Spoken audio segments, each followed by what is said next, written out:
Today we're actually going to take a closer look at one of my favorite non-semiconductor company, and that is Unity Software. As I am recording this episode, the stock is up over 11%, and I thought, hey, why not be different? Today I actually want to take a closer look at 3 reasons why to be bearish in Unity and 1 reason to be bullish.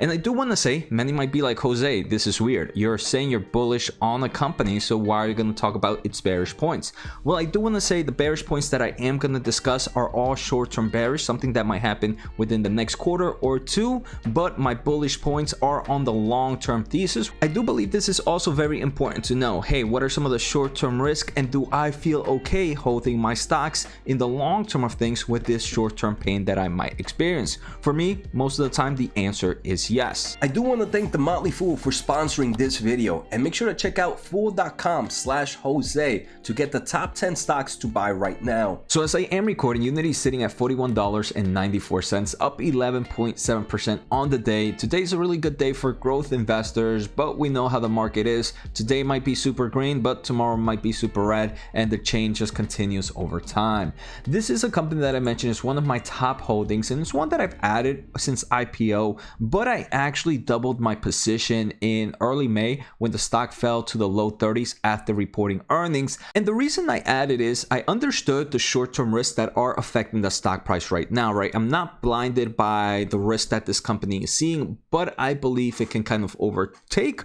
those short-term risks, and I am bullish in the long term of things, and that's why I'm willing to invest. So the first short-term risk is the risk they actually brought to us on May 10th when they reported their most recent earnings, and they mentioned that they had to reduce their guidance dramatically due to challenges with monetization products. So originally the company for 2022 was expecting full year revenue growth to grow over 30%. Now they're expecting somewhere in the mid-20s. And the reason being is there was an issue with one of their kind of advertisement solutions. It wasn't due to the lack of customers or the lack of money being spent. It was actually due to their product being a little bit inferior due to some bugs. Unfortunately, we have seen that the consumer market, the advertising market, has kind of shifted a nice amount since May 10th. And I do believe that's going to add a little bit more stress to their upcoming guidance. I do believe advertising and other types of monetization spending used in the gaming market will decrease, which will bring the guidance for this company to be lower in the short term of things. And I don't think investors are going to like that. The second risk that I see with Unity is they recently announced laying off of employees. The company has reported that they are letting go about 4% of Unity's workforce, and that relates to roughly 300 to 400 staff members. The main reason for the layoffs is the company is assessing their resourcing levels and kind of shifting things around based on their priorities. Based on Kotaku, it seems that most of the layoffs are actually coming from the AI and engineering division. And this is where I actually find the bigger bearish points in point 2.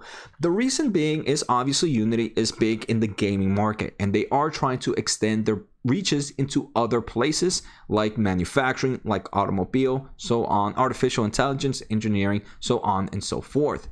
So by them laying off employees that are focused in artificial intelligence and in the engineering divisions, I feel like it can limit some of the growth in the short term of things. So now the third bearish point is more on the consumer spending. In point 1, we talked more about the advertisement spending. Point 2, we talked more about just the business in general and laying off employees. Here, where I actually want to talk about consumer spending in the gaming market.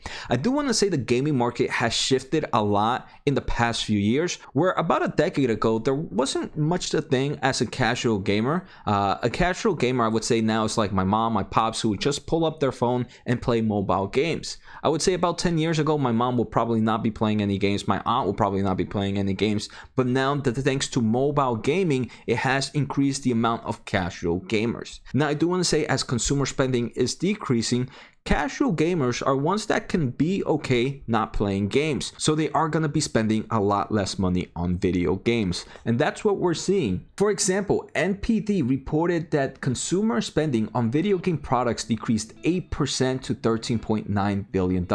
And here we can see Sensor Tower showed that global consumer spending in mobile games for the first half of 2022 decreased 6.6%.